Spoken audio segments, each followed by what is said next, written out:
What's going on, everyone? Welcome to the 740 Sports Show. Bub, it is a beautiful Thursday evening in the 740. It is also one of the happiest weeks of the year in the 740, Bub. It is Apple Festival week. Bub, it is back in all of its infinite glory, Bub. I've been double baked staked up since yesterday. Bubba has been double baked since yesterday, is what I am hearing. Baked steak. Double baked staked. Baked staked. Baked staked. Bub, which was also, ironically, Bub's nickname. One of many Bub's nicknames. If Bubba didn't know that, now he does. Behind his back nickname, so to speak. Bub, baked I just want you to know that we were talking about the game picks last week and how I lost. And I right now have Ivy, the new pup, back here tearing up the game picks from last week. She's in it with you. She is absolutely destroying them, which I respect, Ivy. Respect. We love it. Ivy is just as sorry and just as sour as you are. It's gonna be such a mess. It's gonna be such a mess to pick up after the show. It is going to be a mess to pick up. Bub, go ahead and get yourself back together because you can't get your week 4 picks back together. We were different on one game. We'll get to what game that was here in just a little while. But Bub, how about a quick rundown of what's in store on this Thursday evening? Happy September 18th, 2025 to you, Bub. Happy Apple Festival week to you, Bub. It's me and you talking football in week 4. Then we're going to be joined by Dave Huggins. Yes, he is the coolest guy in the podcast today, Bub. The show that we've got going on, cooler than you, cooler than me. He just is who he is. He's going to be joining us, and then we're going to swing it back to high school football. We got games to pick in week 5. Yeah, I don't know why the bottom line ticker doesn't say anything about him being cooler than you as well. I see right here, it says, Dave is flat out cooler than Bub ever thought about being. Well, now I can quote you for saying that, which is flat out awesome. I can't wait to use that on a meme at some point in time. Bub, thank you for your time this evening. We do have things to talk about. The Apple Festival is back in all of its glory. I have had the absolute luxury of experiencing the festivities that are the Apple Festival. That is the Apple Tower in the background there, Bub. That is the Jackson County veal, half eaten. I did not get to the nice, good picture of the veal. That is, and I'm sorry if that's kind of gross. I realize that could be kind of gross. Let me pull it back up. I'm not even thinking about that. I'm thinking about the fact that, in our childhood, I would mash a jar of pickles, no problem. Like, you give me a jar of dill pickles, I'm eating the whole thing in one sitting, right? Yeah. But I was never the guy to eat like pickles on a sandwich. I think it's disgusting. And for you to be the one out of the 3 brothers to eat pickles on a sandwich, I just didn't expect that.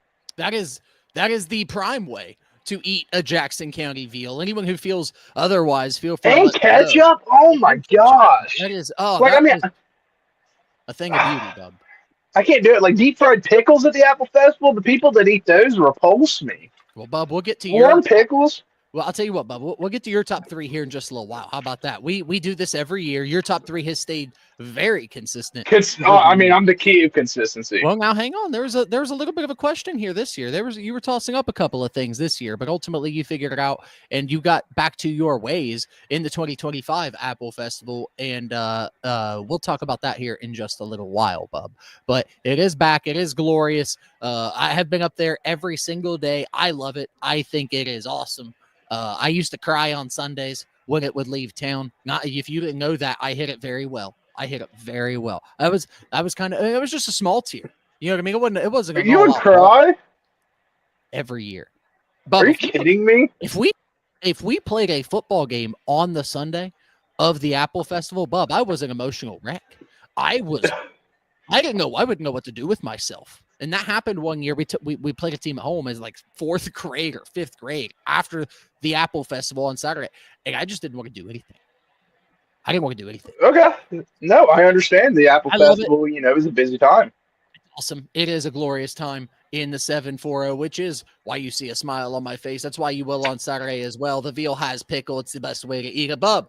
Let's talk about some high school football. There were some big games that transpired in the 740 in week 4.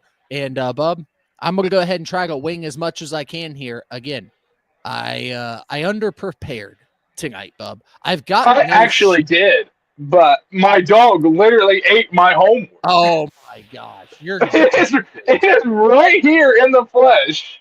Oh, it is bad. All 3 pages you gave me last week are completely eradicated from existence. Ivy is wiped out. Good girl, Ivy. Come here. Wow.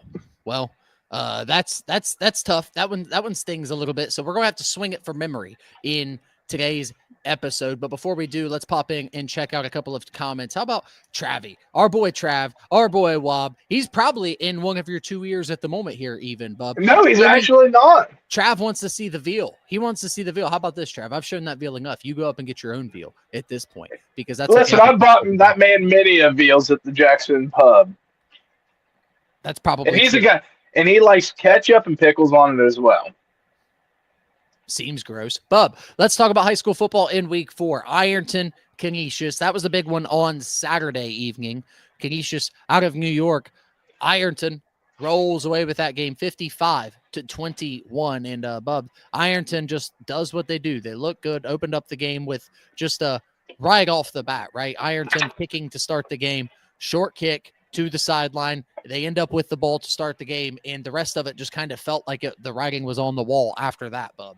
Yeah, and what a very Ironton start to a game at the Tank, right? Me and you were discussing this, and it's just a lot of people that would, come out of the state for these games or whatever would think it's just luck, but no, you're exactly right. This is what Ironton does year in, year out at the Tank.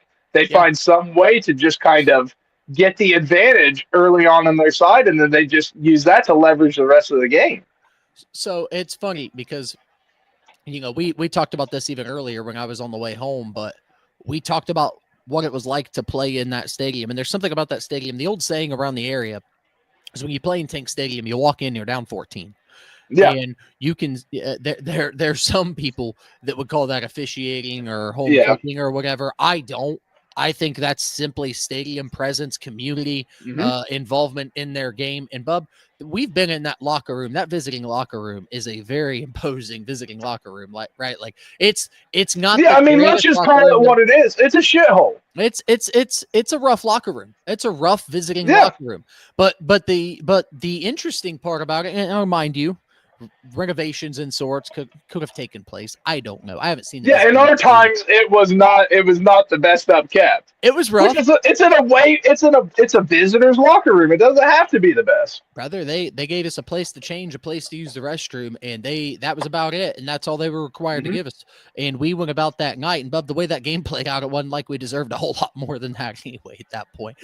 We were discussing that before the show too. That was a rough one. Tony Murphy, 2 words. Tony Murphy. Tony Murphy was a different beast in and of himself. Been on the field with him in a number of different ways. I've been on his side in a couple of games, even, Bob. He's a different beast in and of himself. Probably a lot nicer to be on his side, huh? It's a much better scene. It really is. Played with him in Florida, good dude, heck of a semi-pro defensive lineman as well. But you go into the Tank and right away, right? You walk into the locker room and you're changing. And there's literally, quite literally, Bub, people on top of you. Yeah. While you're changing. And the stadium, it just feels like, and there are other locker rooms and other venues where you change under the stands. But when you're changing at the Tank, I mean, it almost feels like you've got, there's just nothing. You feel the presence of Ironton on you from the time you enter that stadium. They used it to their advantage in week 4. Yeah, I mean, you definitely brought up a good point. There's a lot of locker rooms underneath stands. The first 2 that come to mind are Jackson and Waverly. And you're right. It just doesn't feel anything near the sort of what Ironton feels like. And that stadium is just built and designed around Ironton's success in their football program. Ironton football is a beast in and of itself. It's certainly on a roll right now, and it's going to continue that way. Bob, another couple of teams that are playing really good football as well. Let's swing it over to Athens County for a moment. How about big wins for the Bulldogs and the Buckeyes in week 4? They combined for 122 points, giving up 0. Athens shuts out Alexander 71-0. Nelsonville York pitches a shutout over River Valley 51-0, and it just feels like we are on the collision course, Bub, for a week 10 matchup. What are you going to blame her for chewing up now, Bub? She currently has a sports card and everything in her mouth, so I'm trying to de-escalate that situation before it gets any more hostile on her end. You're going to have to get it together with her, man. No, it's all right. I've got her. She's getting little lovins right now. She's fine. We're all good. We're all good. She's a puppy. I'm still in the training process. Bub, the Bulldogs are not puppies. They are flat out people up. They are hurting people, Bub. They're playing 71-0. What a great number, by the way. 71. That was Bub's number in high school. He's going to let you know about it today. Another familiar number to Bub is 33. 33. Don't name Britton Johnson's number. That was the number of points you guys gave up in week 1 your senior year. Neither here nor there, Bub. Bub. Yeah. Athens playing I good. forgot about that one. Athens playing good. Playing good. We mentioned a couple of shutouts there, Bub. 11 shutouts. We picked 34 games across the board in week 4 in the 740. We saw 34 games, like 11 of them resulted in shutouts. Yeah, I mean, 1/3 of the games basically resulting in shutouts. And how many? Do we know how many shutouts have happened this season altogether? Is that a statistic you've gone back and looked at? It is not a statistic I have gone back and looked at, but what I have gone back and looked at is of the games that we select each week, we see roughly 7 games finish in under 10 points or less. We talked about that earlier in the week as well, Bob. I've seen 27 games in the 740 in 10 points or less, at least the ones that we select in the 740 and talk about here. And that's a pretty good sized number early on. Non-con competitiveness really takes place in the conference, in my opinion. So when you've got non-con games running for, you're going to see 7 games a night in the non-con going for under 10 points. Those are bangers in the region. Last week, a lot of shutouts wasn't necessarily the theme. Only 1 game finished in 10 points or less in the margin of victory, one way or the other. And Bob, that one was the difference maker before. That one was the difference maker for us. You want to talk about that one? It was the Fairland game, right? Against Portsmouth West? No, Rock Hill. Rock Hill. Yeah, you're right. Rock Hill went into Fairland. 33-32. Yep. Because anytime I pick Proctorville to do me right, they do me wrong. 33. Sorry, it's becoming a theme for the night. What is it, September 33rd, too? 33, Proctorville, Bub. It all bit you in the butt on that one. I hate picking Fairland games. Like, can I just say, there's probably not a team I hate picking against or with more than the Fairland Dragons. I need to take a look who's Fairland got this week here, Bub. They got Gallia Academy. That's going to be another tough game. Gallia Academy's picked up 2 in a row. Yeah, of course, Gallia has to start winning this year to make it even more difficult for me. It's going to be tough for you, Bub. In Proctorville, the Blue Devils will travel down there. We'll talk about that one here in just a little while. Bub, Jackson bounced back over the weekend, albeit without their senior captain, quarterback, kind of the leader of the helm, Bodie Wooford. He was sidelined this week with what is speculated to be an elbow injury, but a huge performance from Ryan Simons. Kid runs for 3 touchdown catches, another. I think something around the lines of 159 yards is what I heard at one point or another from the great, one of the greatest voices in Southeastern Ohio, Pete Wilson. And just a standout performance from Ryan Simons in week 4 to help get Jackson back in the swing of things. Yeah, absolutely. And for Jackson, coming off the tough loss to Berg the week prior, all eyes were on what the Jackson Ironmen were going to do, especially without the leader in their offense and Bodie Wooford. And I think, a slow start for the Ironmen on the offensive end, but once they got the gears going, they started chugging along. And for them, it's, for at least for the foreseeable future, it's going to be what can the Ironmen offense do? Right.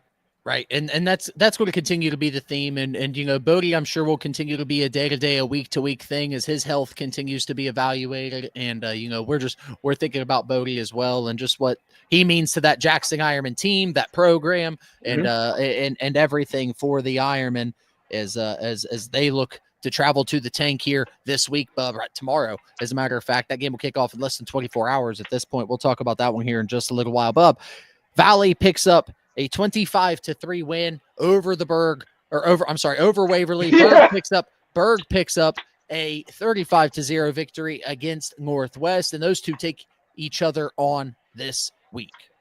Yeah, and I think that's going to be one of the games of the week on our list, right? 2 undefeated teams meeting up in week 5. We got a Berg team that took Jackson down in week 3. We got a Valley team that's been playing excellent football, especially on the defensive side of the game. I think it's going to be a great matchup. I can't wait to pick against you on this one. This might be the one that kind of splits us again. I think we're going to have. I think that we're going to have way more separation this week than we did a week ago here. Bub, one more team I want to talk about, and then I want to swing it over two things: $1.50, $1.10. We got Dave Huggins backstage waiting to join us here. We'll go ahead and talk about a few things here in just a moment regarding that. Unioto rolls in the township again, 49-7. Unioto just looks like they're on just a tear of a season. They're playing with a lot of purpose right now, and Coach Hoops has his team playing tough, physical football. They are winning their games, I think, by about 34 points a night. Yeah, and I believe I picked against Unioto week 1, if I'm not mistaken. I think I picked against them, and I've eaten crow ever since then. So Portsmouth? Yeah.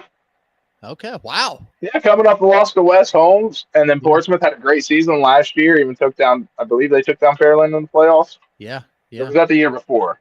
That was last year. They played each other in so many close games over the last couple of seasons. They have I think it was last year, bub. I know the close game in the regular season was last year, where Fairland got the Hail Mary call and the penalty and all that.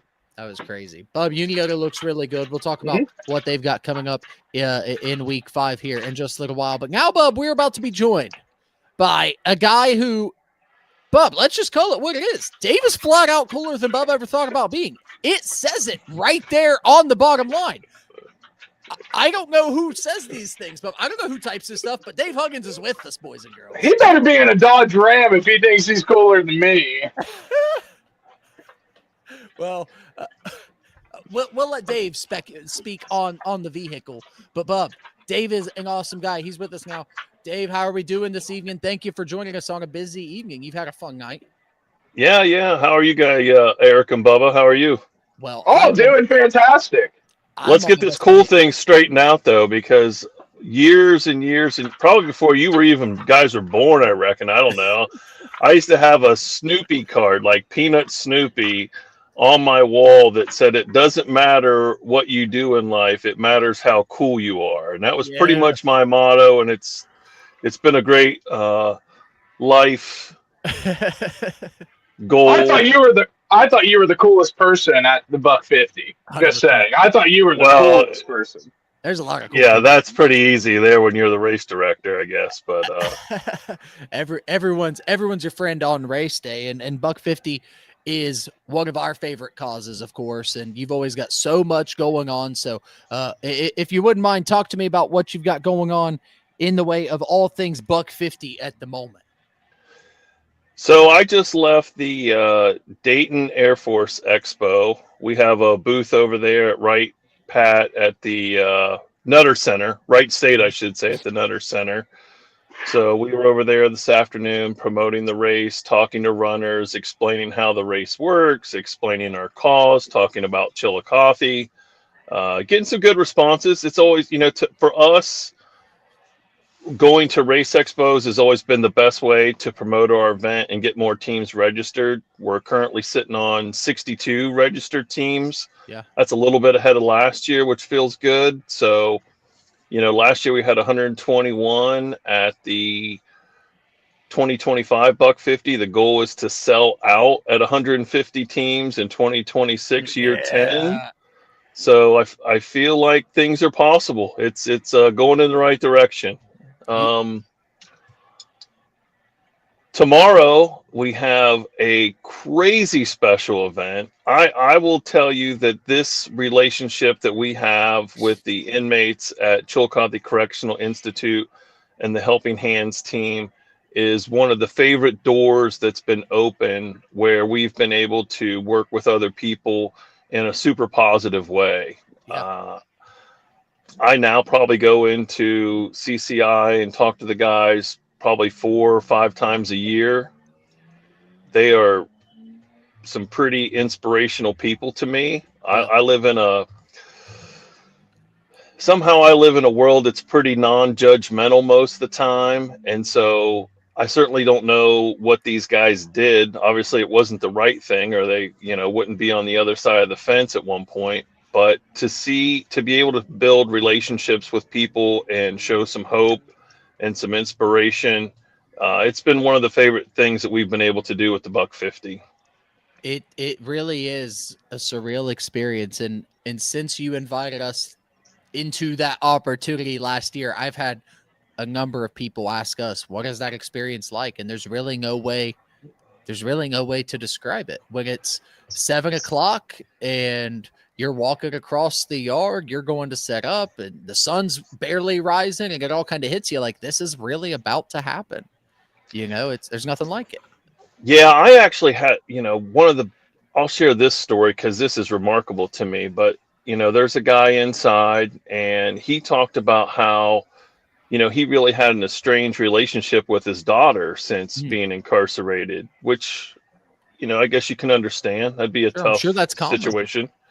And he said that through the work that he's been doing with the Helping Hands team and this relationship that they have with the Buck 50 of raising money for us and starting the Buck 10 and having this 10K race inside the fence, he's been able to rebuild his relationship with his daughter because she can fact check him on this stuff. Like she looks this stuff up on the internet and like, oh my gosh, you guys are really doing some cool things in there. So sure.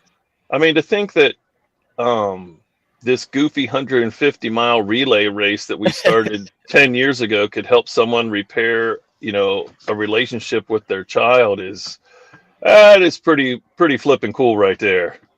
That's about as deep as it gets, right? I mean, it doesn't get much better than that. And my next question, you may have just answered it even. I'm going to go ahead and ask it anyways, because you always give us such a great perspective. But my next question was going to be, go ahead and shed some light on how this event plays into the long-term vision of the Buck 50, because you guys primarily work in the schools, work with the youth, remain drug-free. How does this event that you're doing with the Buck 10, the inmate population, how does this play a long-term role in the Buck 50, I guess? Well, the one thing I'll preface that I've learned is, as a person of faith, I've learned that, certainly all things are possible with God and he has a plan and I do my best to follow it.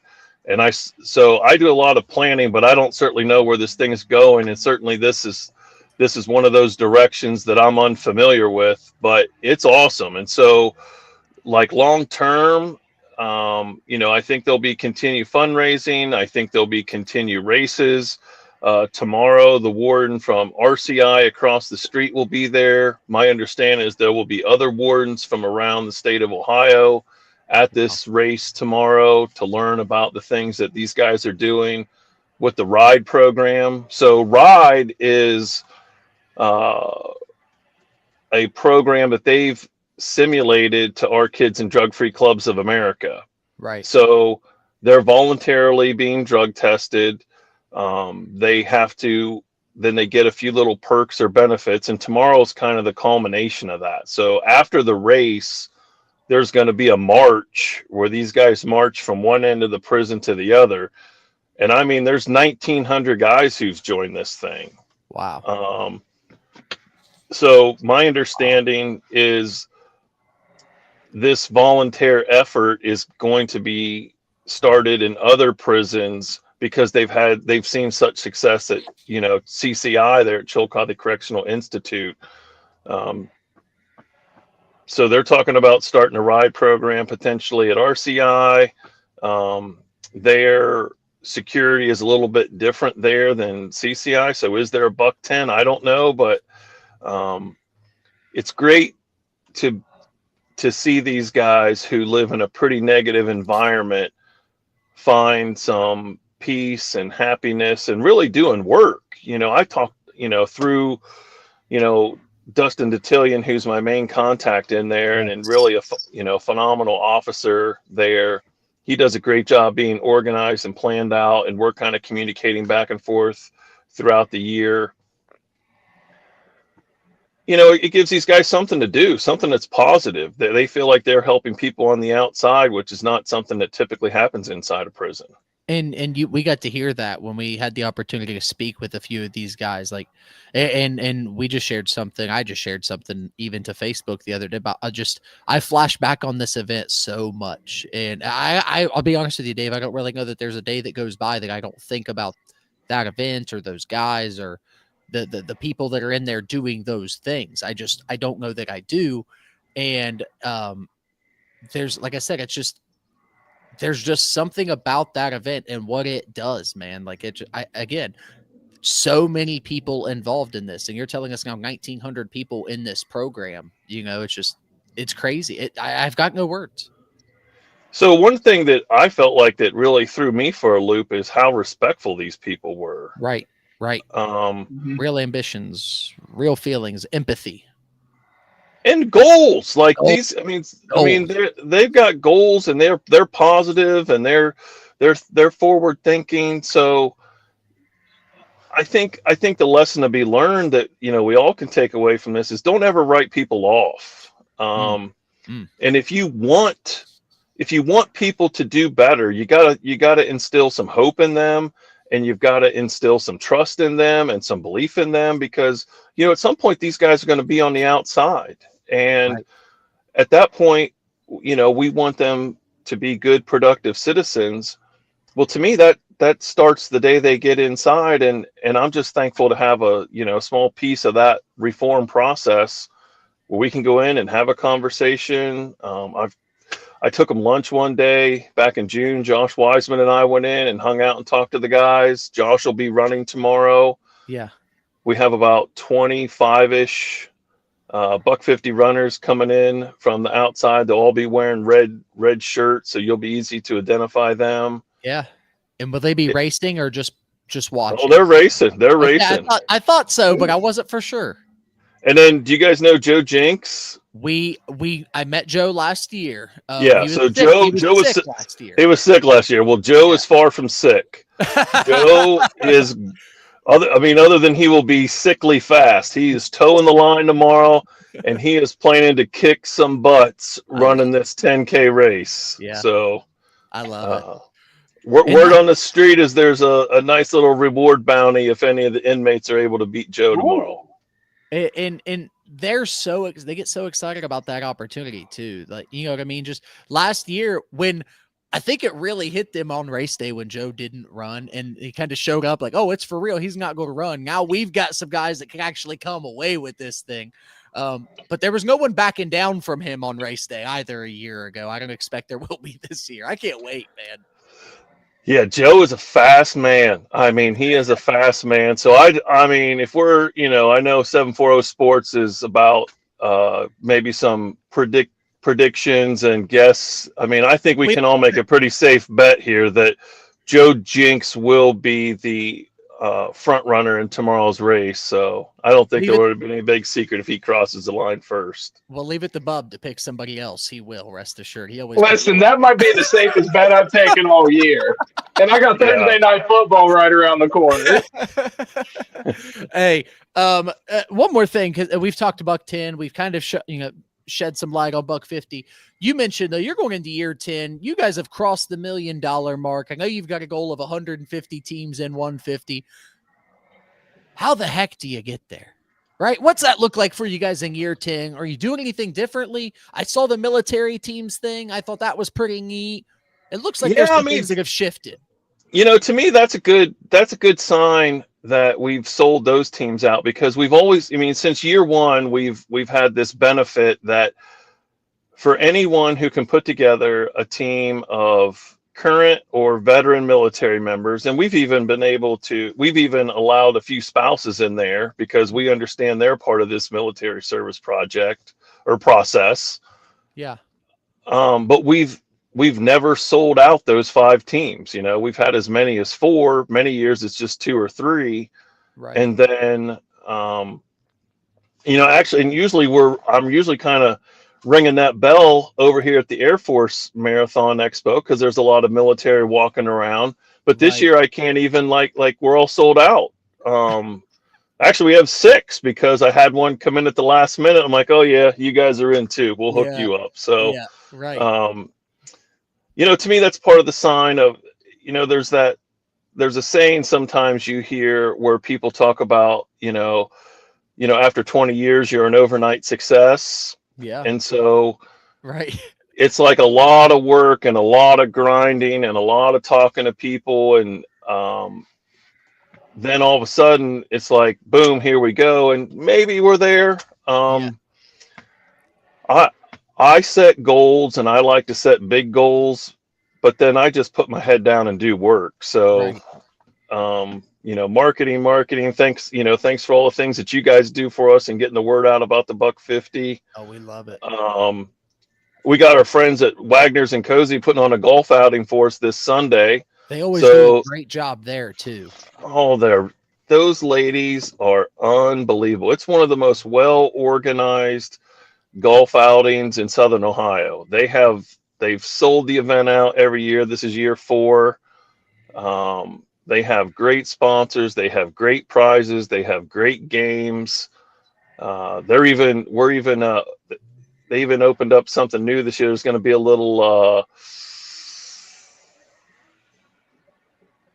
I want to say it's a poker game, which it is, but what's that called when you drive around on your motorcycle and you pick up Poker cards? run? A poker run. Yeah, it's like a poker run on the golf course. So we got that going on. That's awesome. Yeah.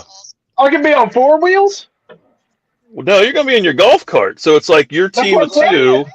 Your team of 2 you decide you're going to be in the game. So then at the 4, when you say you're in at registration, you'll get your first card. And then at the 4 par 3s on the course, you'll get your next card.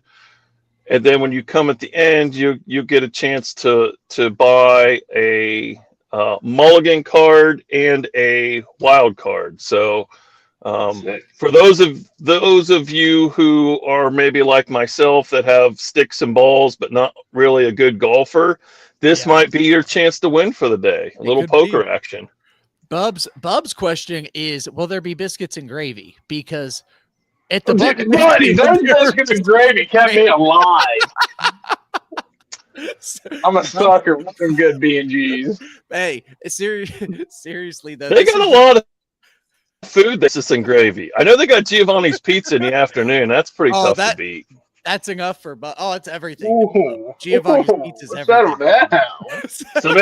So maybe Bubba, what you should do is maybe like sleep in a little bit or have coffee at the house and then like cruise over in the afternoon. We can eat some pizza together. That sounds perfect to me. Coffee and pizza are the 2 things that keep me going through the day.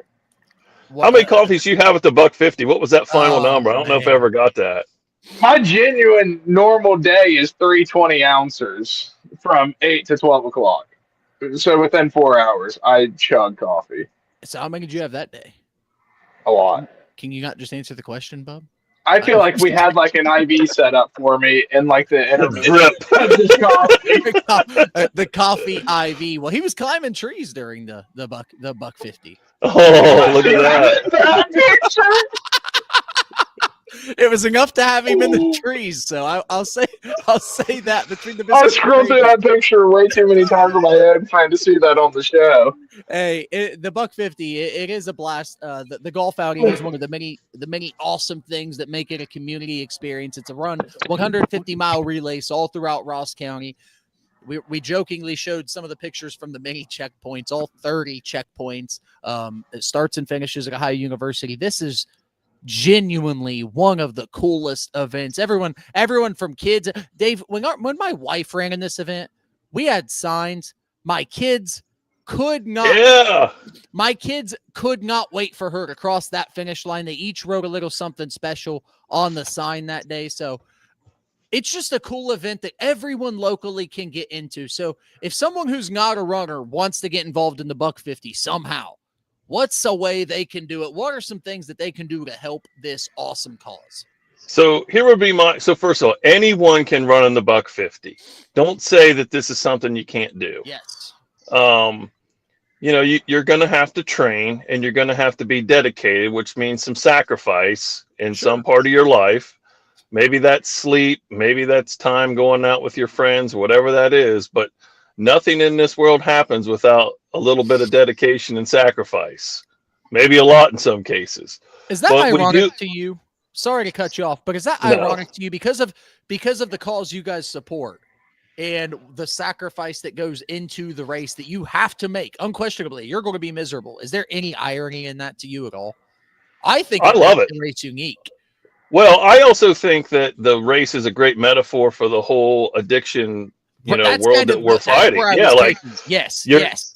you're not going to do this on your own. You're going to need some help and support. You need a community of people involved to make it happen. You need your teammates. You're going to have to train. You're going to have to persevere. You're going to go through some highs and lows, some portions that suck. There's going to be some questioning of why am I doing this? But I always feel like in your life, when you're challenged by something and you're beat down by something, Yeah. then that's what you're most rewarded upon down the road. Those are the moments that you think back on and like, oh man, that was awesome. I mean, I know you guys are football guys. I was a football guy. I just told my son this probably a week ago.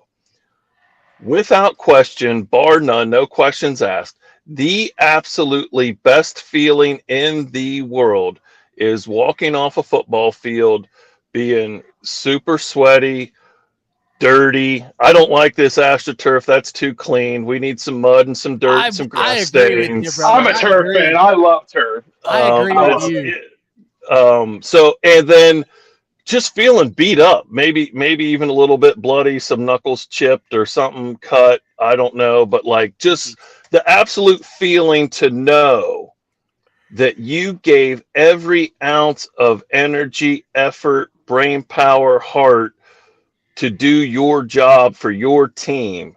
That's it.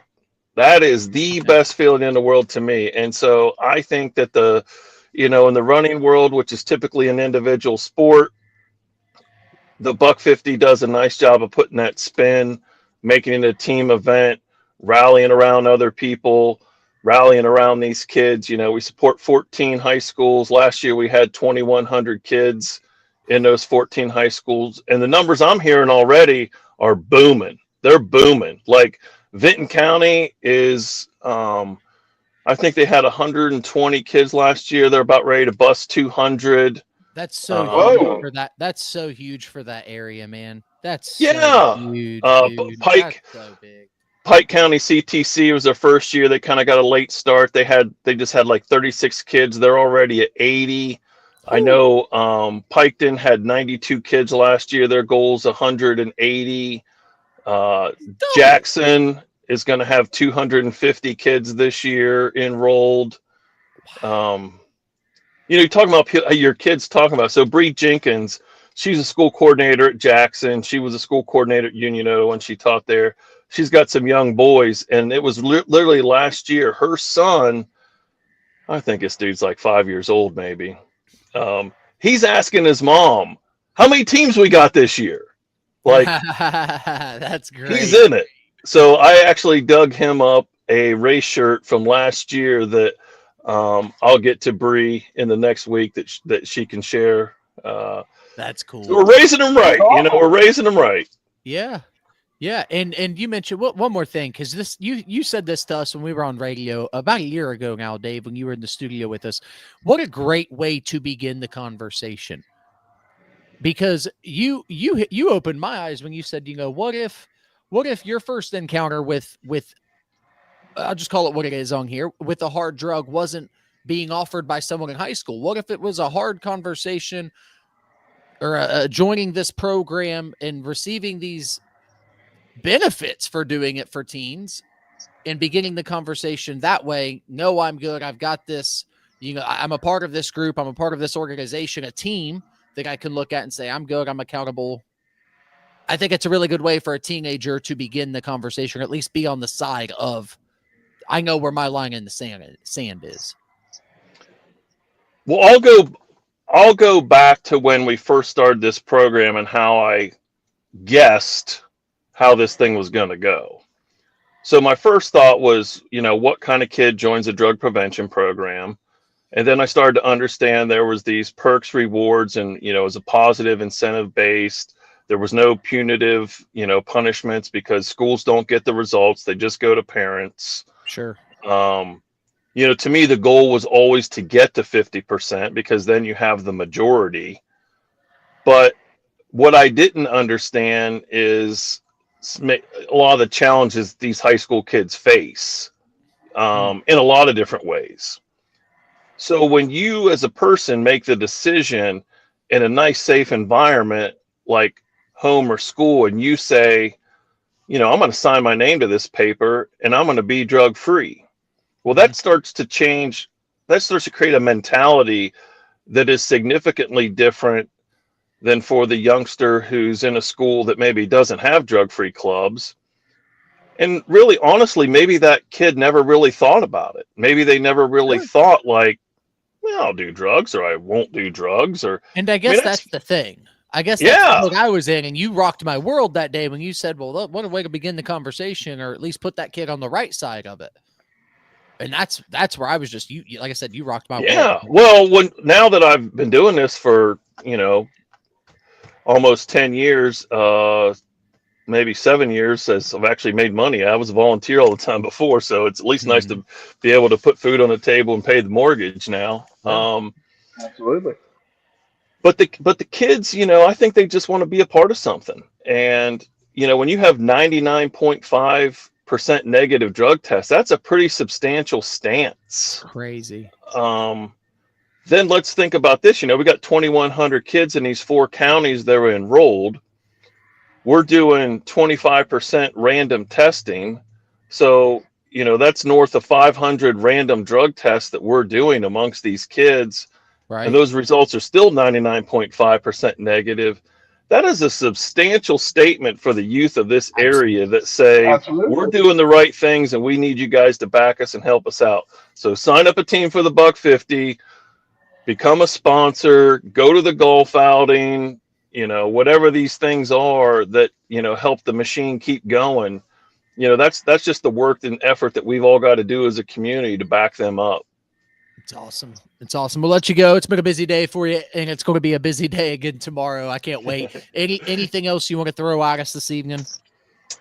No, I feel great. I just appreciate you guys and the relationship we have. I just enjoy talking to you. I hope the record states that I am cooler than you, Bubba.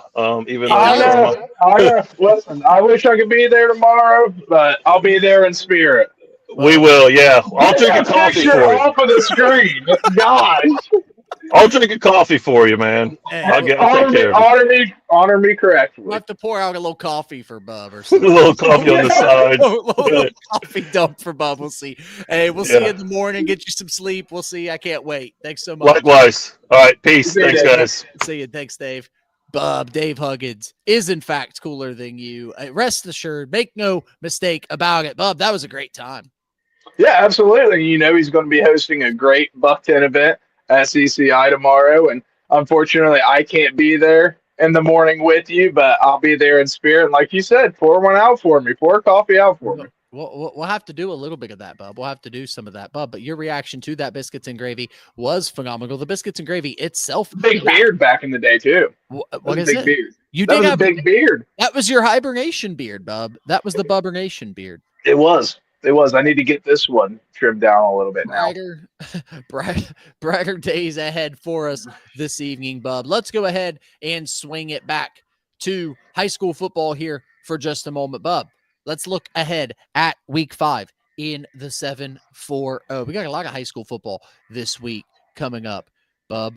Look at all of these games in the 7-4-0, Bub, as we look at this list and we sift through another week of absolute bangers across the region. Who catches your eye on this list? Who comes to mind when you think, man, if you could be at one game this week, that's the one.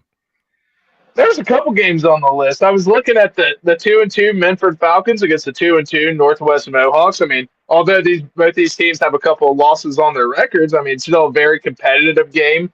For Menford, I'm trying to see if they're for real. They got 2 wins against 0-8 teams this year, but their 2 losses are against teams that are 7-1. So I think we're going to find out the identity for both of those teams. And another one that I got circled on my plate is looking at that Unioto and Piketon Red Streaks game. I know Piketon started out of the gates pretty hot, but since then they've dropped to 2-2. And for Unioto, they're a team that's trying to bounce back this season from a tough early exit from the playoffs last year, and they're trying to get over that hurdle this year as well. They are trying their best, Bub. They're doing what they can, and the Uniota Sherman Tanks look lights out to start the year, Bub. I gotta say, I think that you threw out some great games. I think another great game in the region is going to be Nelsonville, York, Waterford. I think that's going to be just a lights out football game. And Bub, there's a 4-0 team taking on a team under 500 that's going to get its first loss this year. The 4-0 team is going down. I can't wait. We're going to talk about it. We got a whole lot to discuss. Really? Yeah. Oh, yeah, Bub, I can't wait. Across the region, though, there are some absolute phenomenal football games being played this week. And, Bub, as we go back to this list, I think we just go ahead, rip the Band-Aid off, and go right into what we're expecting to be the 7-4-0 football winners in Week 5. Do you have anything else you want to throw at me before we do, Bub? No, I'm just so interested in this 4-0 team that's going down this week. Well, you'll hear all about it here at some point. I recommend we go ahead and start at the bottom of this list here. And we'll go ahead and start with the Southern Tornadoes, Beaver Eastern Eagles. Bub, this is a Saturday game in Beaver. The Eagles are playing host to the Racine Southern Tornadoes, who picked up their first win of the year a week ago. Bub, who you got? Man, if you remember correctly, last year, this was a nail biter at the start of the season. It was. I don't think it's going to be that. I don't think it's going to be that way this year, though. I think Daniel's finally figured out how to play some defense over there in Beaver. So I'm going to take the Eagles to win that one. You're going to have to stay off his back, man. You're going to have to stay off his back. No, after the messages you've been sending me all week now. Well, they're sending you to send to me. You're the messenger. Hey, don't be mad at me. Don't be mad at me. Beaver's going to win this football game. I think they got the wheels back on things a little bit last week. And Clinton County had some athletes, and that was one of the things that Daniel told us on here, is we got to find a way to shut down their athletes. They did. I think Beaver's going to win this football game as well. Eagles move to 5-0, at least in my book. Bub, the 1-3, Amanda Clear Creek Aces are traveling to Circleville to take on the Tigers. And it seems like it's all coming back to Bub. Yeah, I've got Amanda Clear Creek in this one. This is the 4-0 team that falls this week. Amanda Clear Creek has had a tough schedule to start the season. I think they take down the Circleville Tigers. Circleville Tigers. I do have them underlined. 4-0. They're playing absolutely phenomenal football, highlighted by a nice Week 3 victory in overtime at Westfall. Tough game. Westfall also playing good football as well. I like Circleville, but I don't like them to get it done against Amanda. I think Amanda has been flat out tested, Bub, and I think that they're going to get it done this week. Give me the Aces in this one. Newark at Logan, Bub. I think we're feeling the same way here. Yeah, and for Logan, I mean, I think it's a team we're all patiently waiting to see have a season of growth and development. But, it's been a while since we've seen the Logan Chieftains on top. I'm going to take Newark to win this one as well. Yeah, Logan football's drifted a long way from the days of the Conrad brothers and Patrick Angle and the Ames days. Michael Angle and Dale Amix. Those days are long gone for Logan Chieftains fans. One day, maybe you can recapture lightning in a bottle, but it's not starting this week. Newark's going to win the football game there. Warren at the Union Local Jets, Bub. The 1-3 Warriors at Union Local. Who you got? Jets, Jets, baby. Yeah, I'm going with Union Local as well. I think they're going to get it done. Just Warren isn't scoring enough points for me right now. Just not looking good. Whitehall, the Rams, Bub. They are the Rams taking on the Marietta Tigers. Who you got? I mean, I'm going to have to go with Whitehall Yearling on this one. Marietta started off the season 0-4, almost keeping up pace with the Warren Warriors, who are 1-3. I always feel like those two teams are synonymous in their records. So give me Whitehall Yearling. Shout out to my boy Shondale Holloway, who is a Ram himself. Is that where he's from? He was a Ram back in the day. I would have taken Marietta if I knew that. Marietta's not picking up a first win in Week 5. Whitehall's going to get the win here. Make no mistake about it. They're going to get the dub. Grandview Heights at Chesapeake. This is going to be a long night to be a Panther, Bub. Yeah, and we saw these two teams meet up last year, but Chesapeake had a significantly better record and still couldn't get the win. Give me Grandview Heights. Grandview was a year not behind last year, but they were a year ahead. They were a year from where they needed to be, I guess, which is this year, right? Yeah. And it certainly seems like they're playing good football this year. I think Grandview, and they played great last year, don't get me wrong, but it feels like this is their year. I think Grandview just absolutely rolls in this one, a no contest in my eyes. Bub, Rock Hill, South Point, 3-1 Redmond taking on the 2-2 Pointers. Like this football game. I think this will be a good football game. Who you got? Yeah, I agree with you, but I'm going to take Rock Hill to have the slight advantage in this one after squeaking by in a win last week against the Fairland Dragons. I'm going to take Rock Hill again. Yeah, they did. Yeah, the Fairland Dragons. I can realize that. That's kind of crazy, right? We got to stop adding them to like the game list.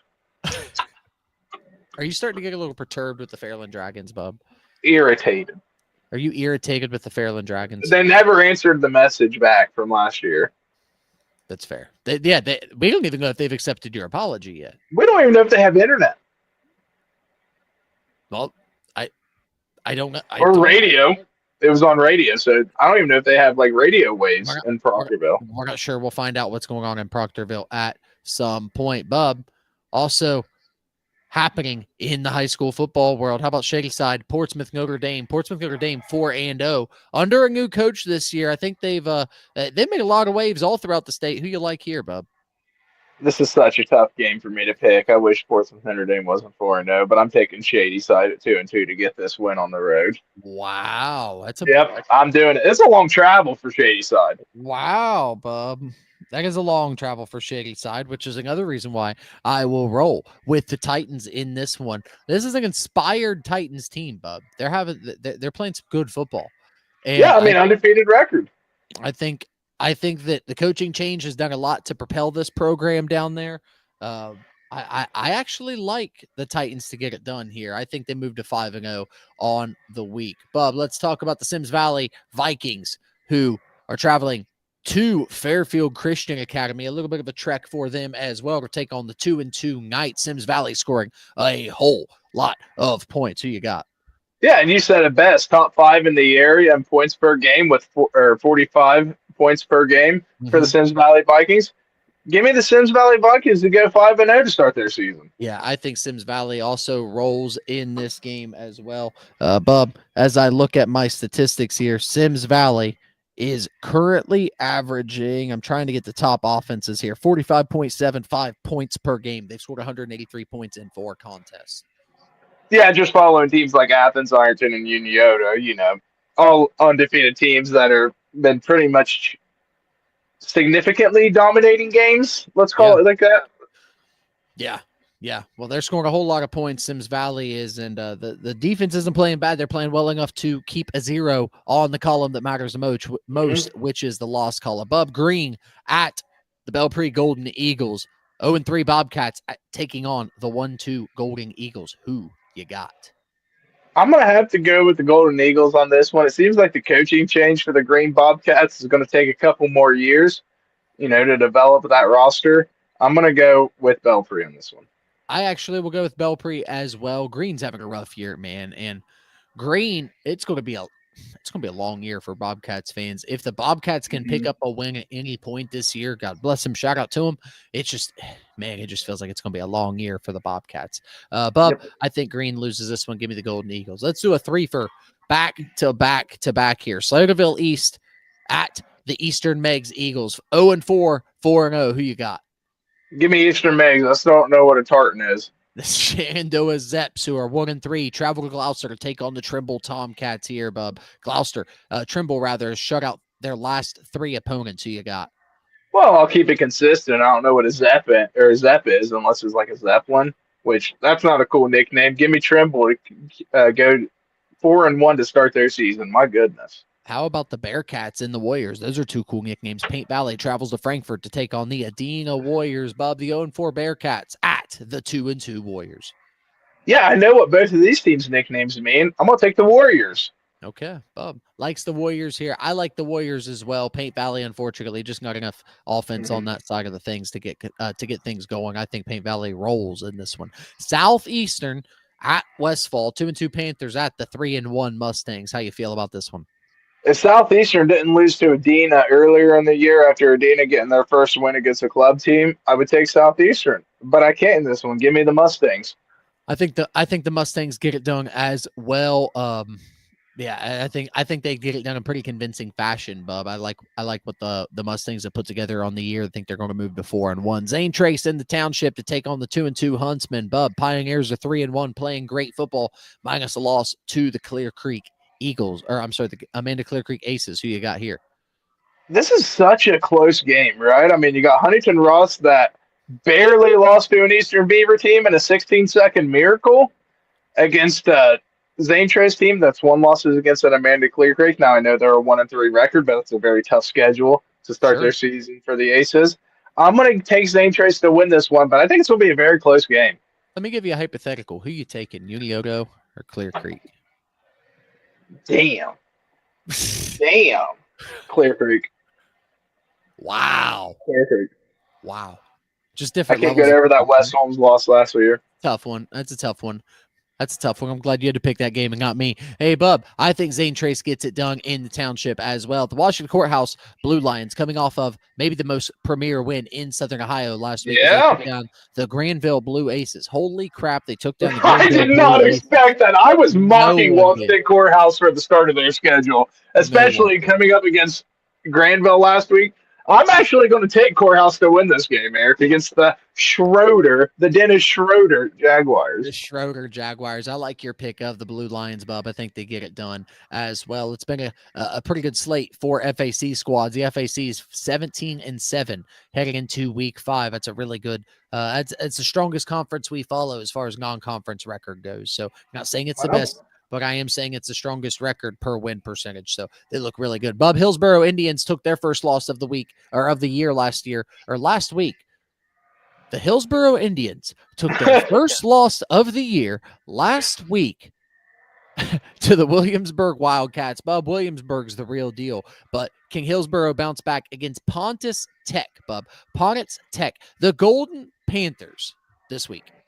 Yeah, I think Williamsburg is going to turn out to be a team that makes it a couple rounds into the playoffs. So I'm not looking at Hillsboro's loss last week and really giving them a whole lot of discredit. I think the Indians bounce back, start their season 4-1, going into FAC play, and they look like a team that really contends with Jackson to steal that spot for the championship this year. They really do. They really do. It's going to be a fun FAC. I think it's the best year for FAC fans that you're going to see in a while, at least as far as most competitive. Hillsborough is going to win this football game over Pontus Tech, and I think it's just going to be, just like I said, the FAC is going to get stronger this week. I mean, it's going to be crazy. Bub, let's talk about another team in the FAC, the Miami Trace Panthers at the Western Brown Broncos. Battle of 4-0 Panthers taking on the 0-4 Broncos in Mount Orab. Bub, who you got? I'm going to go with Miami Trace, but I feel like Miami Trace is going to give up a good bit of points to where this is a 2-score game for the Panthers, but it doesn't seem convincing for a 4-0 versus 0-4 team. Interesting. They Western Brown certainly known for its points. Make no mistake about it. It'll be interesting to see how the Panthers fare in this contest. Bub, the Hornets of Colgrove travel to the Coliseum to take on the Portsmouth Trojans. Battle of the 2-2s in the OVC. Who you like in this one? I know this is another coin toss, right? But I'm actually going to go with Colgrove. Wow. To win this one. I am going to do the same thing. I think Caden Turner is going to be the best player on the field for the Colgrove Hornets. He's a dog in the backfield. He can flat out run the football. Portsmouth hasn't been able to do quite enough for me on the defensive side of things. I think the Hornets, that is, get the job done in Portsmouth. Minford Falcons 2-2 at the Northwest Mohawks 2-2. Bub, who do you like in this one? Yeah, this is a game I was talking about earlier where it's a proven game for Medford. Finally get over the hurdle. I don't think they do, though. Northwest has been more battle-tested. I'm taking the Mohawks to take this game. I will actually stay with you. I wondered if we might be different on this one, Bub. I will stay with you in this one. I think that Northwest, I liked what they did in the first half against Wheelersburg. I know Berg made some adjustments in the second half, ultimately shut out the Mohawks a week ago. I've watched Minford give up its fair share of points against some high-powered offenses, but I think that the Mohawks do get it done at home. I'll stay with you here. Yeah, the biggest thing for me is it's not at Memphis, so they can't get victory shakes at the Dairy Mart. So, yeah, I got to go with Northwest. Shout out to the Dairy Bar. We love everything about Minford down there. Bub, Valley Indians, Wheelersburg Pirates, battle of 4-0 squads this week. It doesn't necessarily. I want to talk about this one with you here. Does it feel like? Does Valley have a chance in this game? But be honest, does Valley have a chance? No, it doesn't feel like Valley has a chance. It feels like Valley's a well improved team from last year. They lost a lot of close games. I believe on a 3-7 record a year.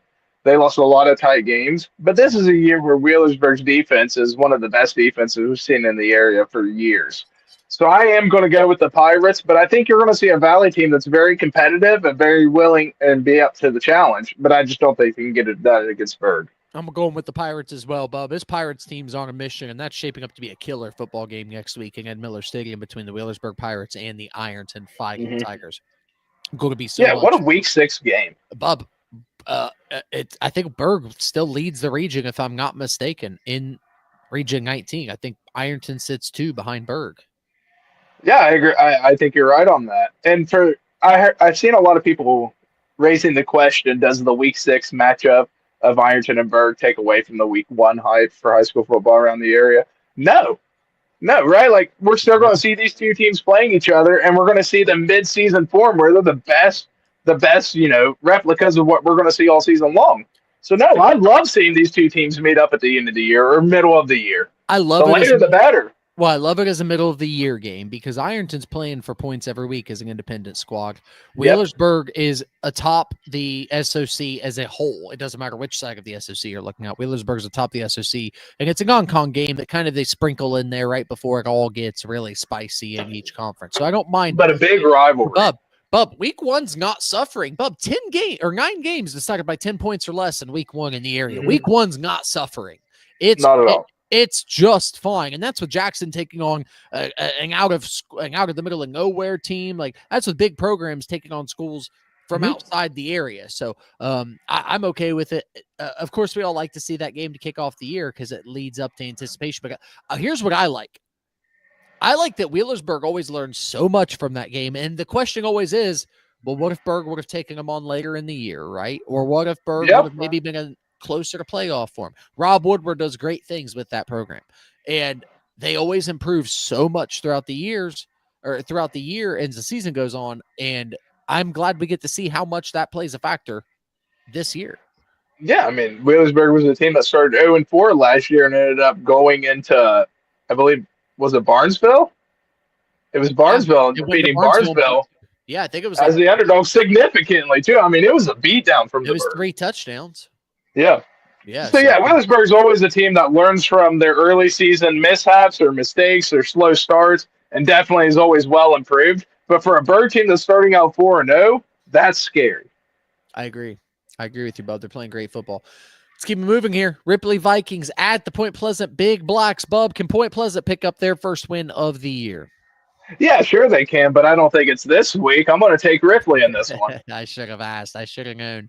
I agree with you, Bub. The Vikings are going to get it done over the Big Blacks. The Marauders picked up their first win a week ago. This week they're on the road in Bidwell taking on the River Valley Raiders. Shout out to our good buddy Joseph Lloyd, who's from the Well Baby from the Hoop Project. We love Joseph. Bub, the Marauders, the Raiders, who you got?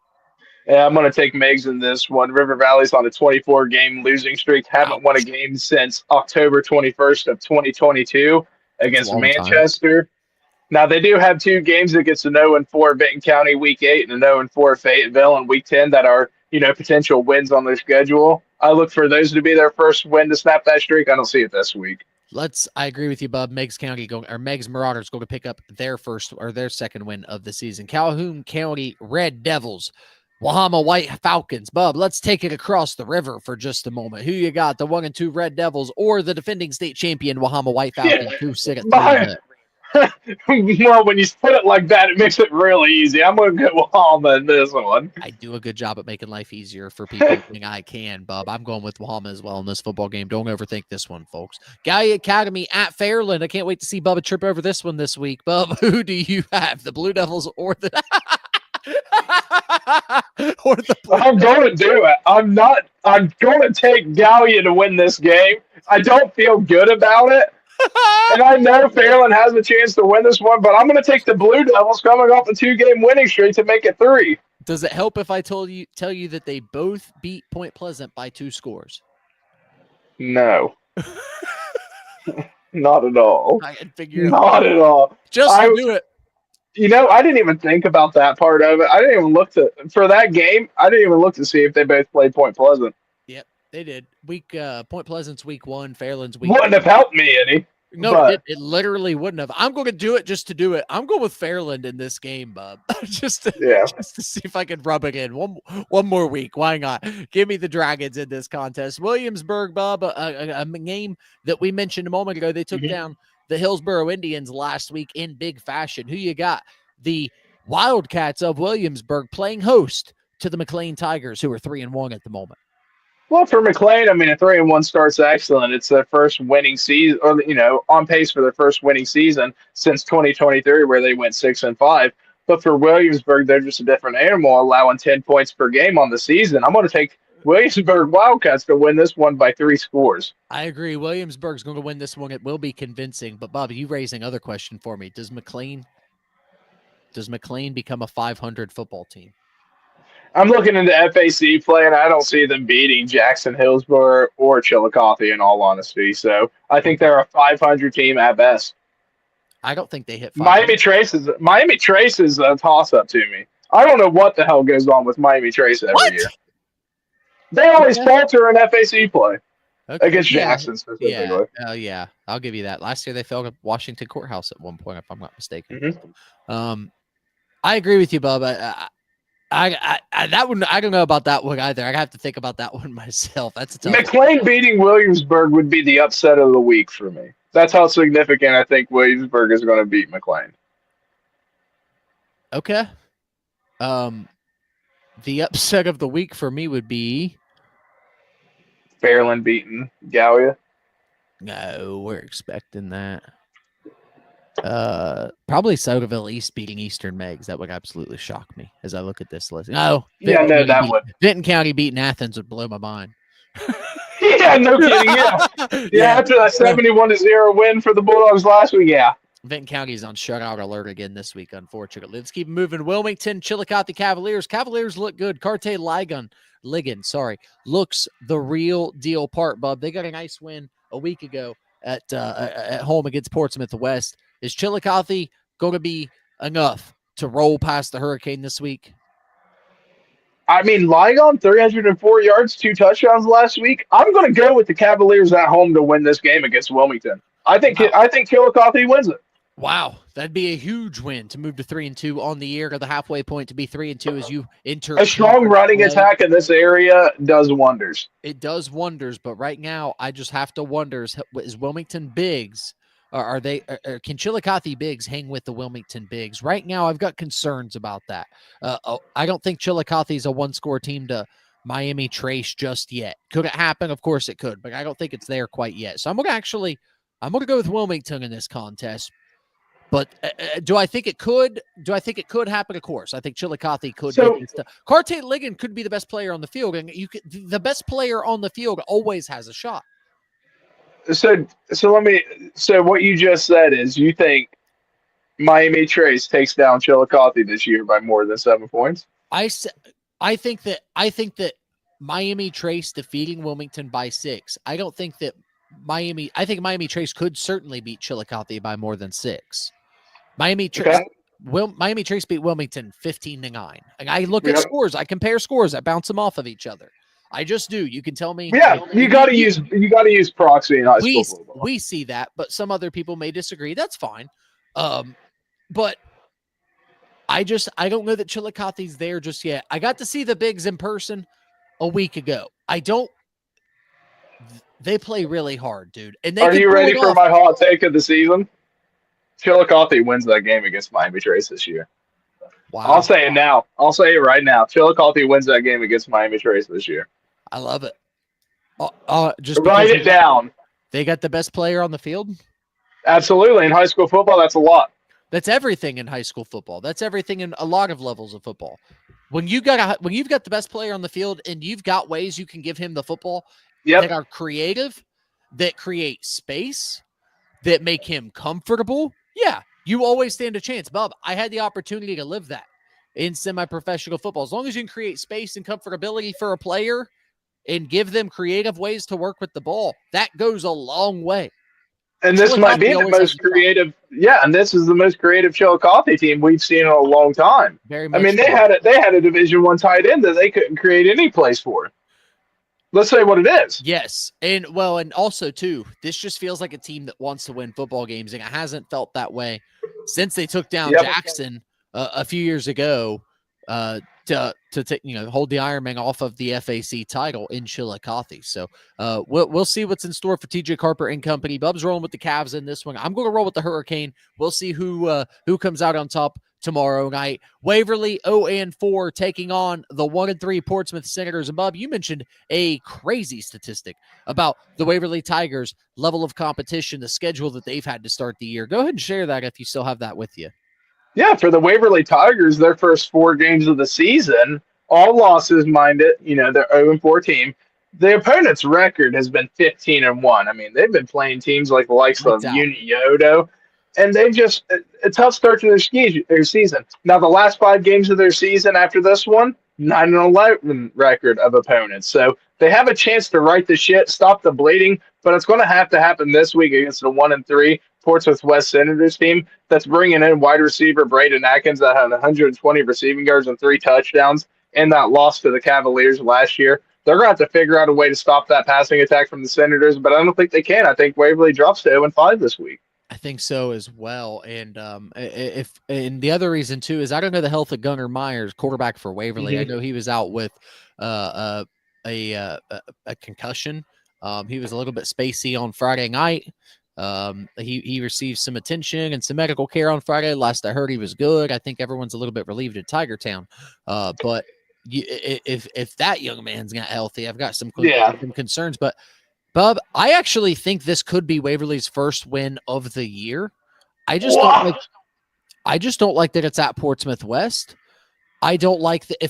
If Gunnar Myers was healthy, Bub, I think Valley's 3 scores better than Portsmouth West, 2 scores better than Portsmouth West. I think Waverly could have the best player on the field at sometimes in Davion McBride. If they can find ways to get McBride the ball, Waverly could get something done. It's just I haven't seen it yet, so I can't roll with Waverly quite yet. I'm just saying it is at Waverly there. It is at Waverly. You're right. That was on me. That was on me. It was on a sheet I created earlier in the week.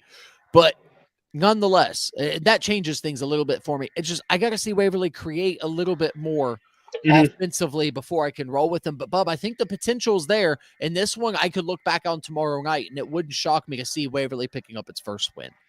They've played dogs in week 1, and they're playing since week 1, and they're playing Senators in week 5. Yeah, I mean, it's just a disgusting start of the season for the Waverly Tigers, but it does get better from here on out. And I think, if you are going to right the ship, you want to get to that 6-4 record, you're going to have to take down the Senators in that passing attack.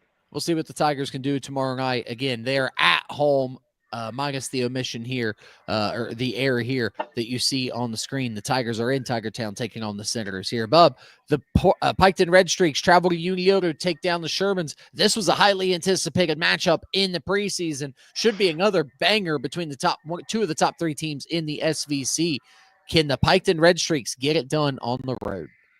It's just, if Piketon didn't play Zane Trace so poorly on in the season, I would, maybe think this game's a little closer. But I think Unioto is going to run away with this game, and it's going to be ugly early. I think it's going to be exactly what we've seen in the past 4 weeks for Unioto. I think it's a 35-42 point win for the Shermans. But they're good. Yeah, they're really good. Yeah, they are. They just got to get over the playoff hump. It's nothing other than that, and it's not even a physical aspect. It's just a purely mental aspect. 100% agree with you. And this is a team that feels much better off doing it this year than they did a year ago. I'm rooting for the Sherman Tanks, man. Well, the more experience you get. Sure. Yeah, I agree with you, Bub. I think Sherman Tanks get it done this week. Bub, Waterford, Nelsonville, York, the Wildcats at 3-1, the Buckeyes at 4-0. Who you like here? I mean, for Waterford, you have a 36 points per game margin of victory. For Nelsonville, you're starting out 4-0 on your season, which is a great start for the Buckeyes. Last year, Waterford took the game 12-6. I don't think that's what we're going to see this year. We saw Nelsonville York at home last year take the championship away from Athens. I think they're going to take the game away from Waterford this week. Give me the Buckeyes. I like Nelsonville York to win this game at home too. Rusty Richards has a squad playing well. They run the ball really well out of the backfield. Cam Sullivan, Dakota Cunningham, Austin Gaudier, all those kids, they run the football well. They run it hard. They're creative. Their offensive line's big and physical. Waterford was shut out a week ago. Let's just call that Yes. what it is. Shut It out was a by good 12. Fort Fry team. It's a team Very that they good. can't get over the hump. 100%. 20 years in a row. I get it. We've been there. And it makes sense. You've been there, but you've also, well, we'll leave that alone for a moment. It's the 20th next year. Next year, Waterford's got them. They may. I think Nelsonville gets this one done. I think they get it done in dramatic fashion. Even I think this could be a last drive type of game. Really? I like that take. I think you're right on that. I don't think Nelsonville runs away with it by any means, but I do think they get their revenge from last year at home. I'll say under 7. I'll say this is an under 10. Like, I get less than right now. We're seeing 7 games a week on average under 10 points. That's about 25%. This one's one of them this week. This is an under 10-point game, 10-point margin of victory. How many games under 10 do you think there's going to be? It's a great question. Let's go down the list. You ready? Yeah. Let's just start from where we've been. Nelsonville York is not. Unioto will win by more than 10. I think Portsmouth West Waverly is under 10 points. Yeah. I think Chillicothe Wilmington is under 10 points. Yes. I think Gaia Academy Fairland is under 10 points. Yes. I'm looking at things. Berg runs away with Valley. I think Minford Northwest could be under 10 points. Mm-hmm. Absolutely.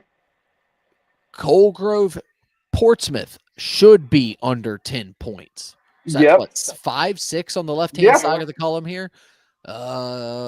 Significant amount. We only had 12. one last week. Yeah. Let's 10 to 12. 10 to 12. I think there should be more than 10. So I think my highest week, I think there's been 9 for 2 weeks. So let me say should be 9 or more. I'll call it. So you think last week was more of an outlier week? 1,000,000%. 1,000,000%. But I think I went 25 or something. Yeah, you did. I went 20-6. Yeah. So there you go. Right. Like, shout out to the Redmond, baby. Tony Love and company down there. I saw the writing on the wall. I did. And now what I didn't see was average margin of victory across the 7-4-0. The games we select in those 34 games were 32.77. Average margin of victory in week 4 across the games we cover, 32.77. Pretty wild there. Bub, Unioto is going to roll. Buckeyes of Nelsonville York are going to roll. We've already talked about Athens, Vinton County. Yeah. Alexander hosting Wellston actually intrigues me a little bit, Bub, but I think the Spartans get it done.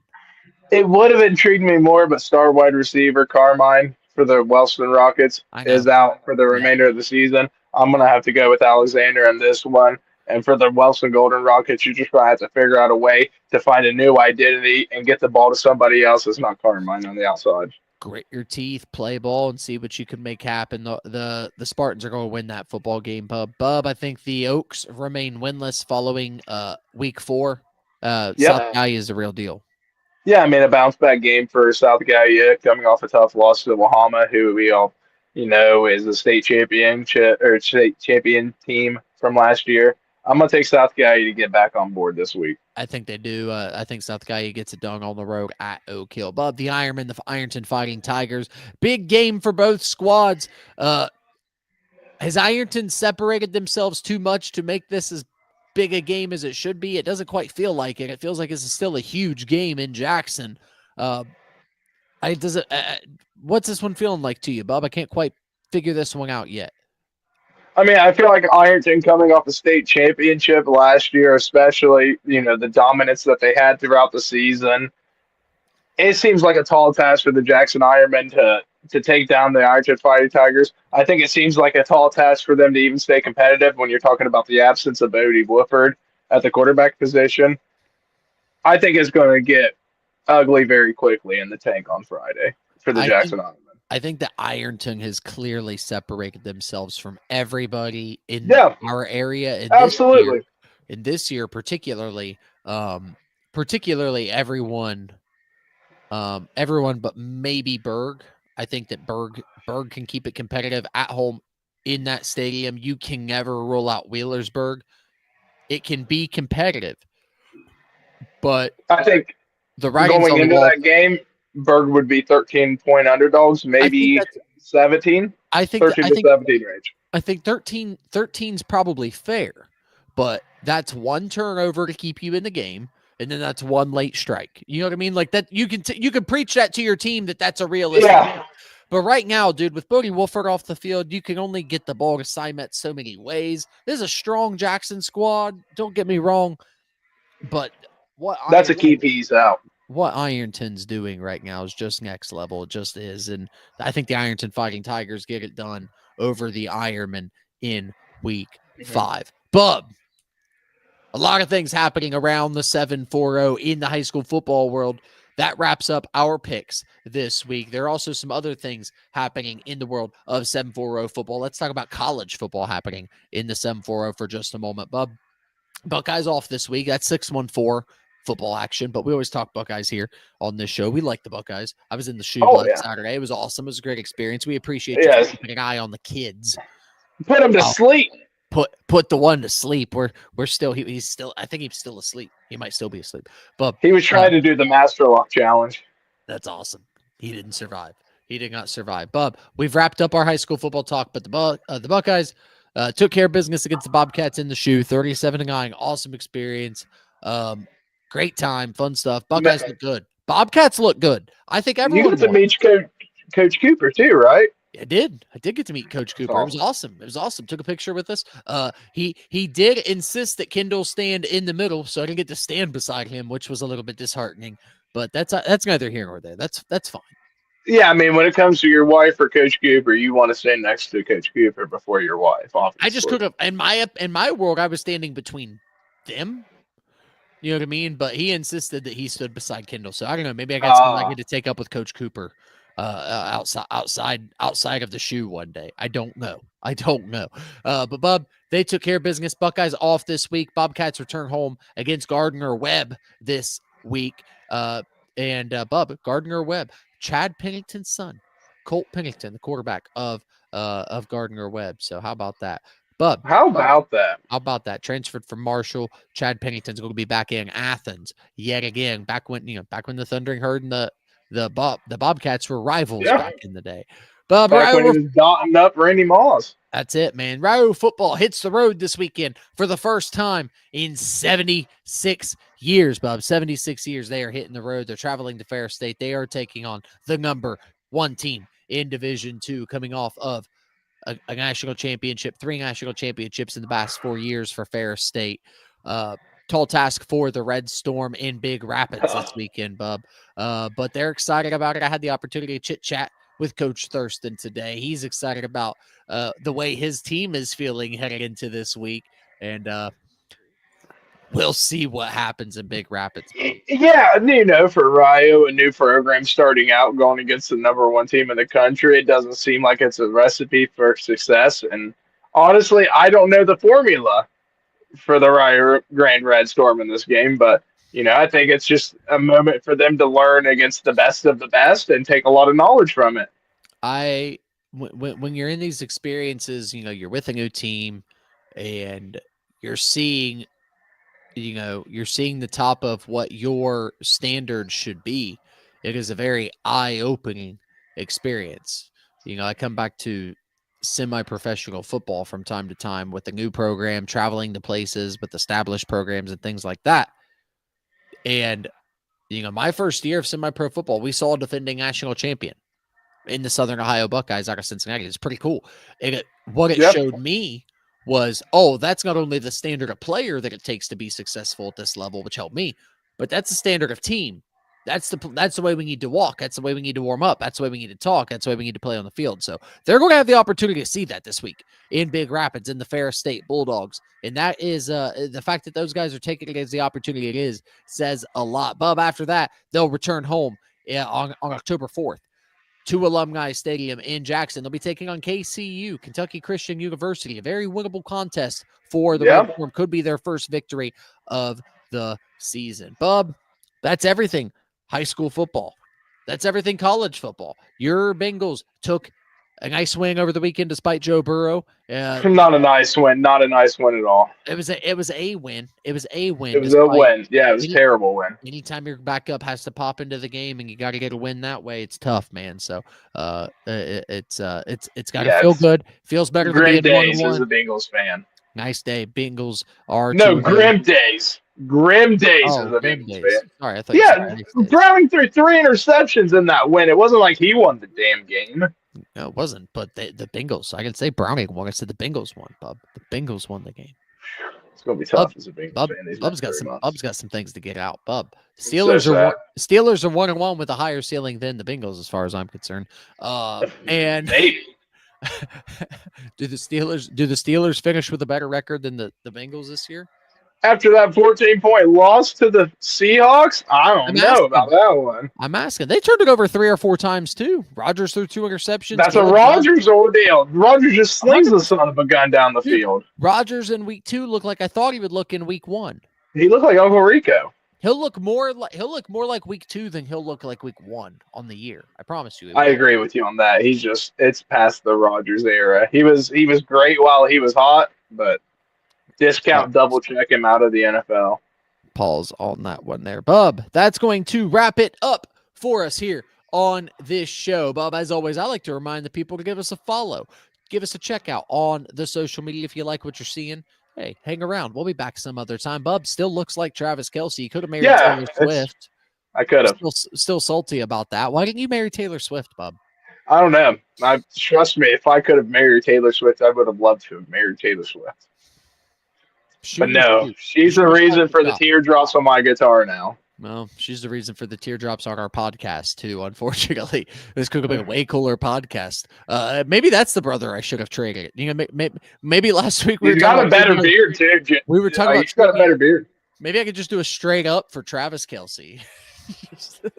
Instead of honestly, so just give me to Jason Kelce and then you have Travis. Honestly, that would work for me. I think me and Jason Kelce would cause so much mayhem.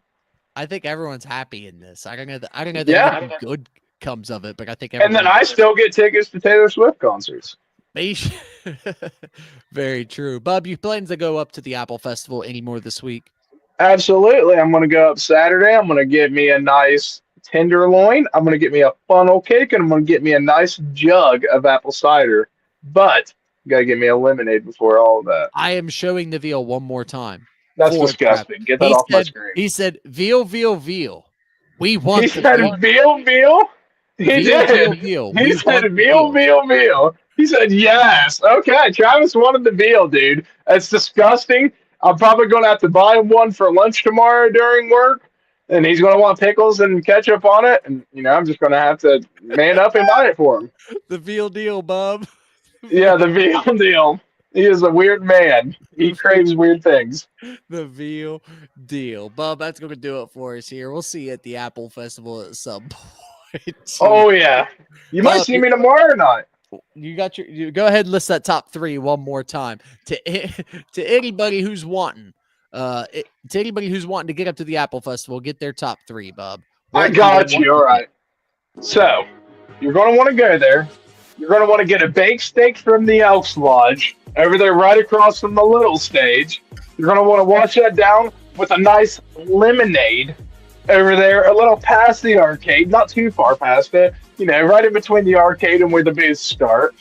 And then you're going to want to just compile all that together and really condense it down with a nice funnel cake. And you can get that from wherever. Funnel cakes are pretty easy to make. Fair enough. That is Bub's food channel description of exactly what you need to do at the Apple Festival. Bob, that's it for me. You got anything else you want to throw at us here before we call it a day? No, man. I'm just excited for the high school football slate we got lined up tomorrow. There's going to be a lot of great games. There's a few games like the Northwest versus Menford game, the Waterford versus Nelsonville York game. Those are 2 games that are on my slate that I'm really looking forward to watching. I think Portsmouth and Coal Grove will be another great one as well. Definitely another one to keep an eye on. And yes. Like you said, Bob, a number of great games throughout the 7-4-0. I'm actually going to predict a season high 10. I've got 9 games in week 1 and 2 that were decided by 10 points. Those are the season highs. We crossed 10 this week. Tight week. I'm going to say under 10. Under 10, Bub. Under 10.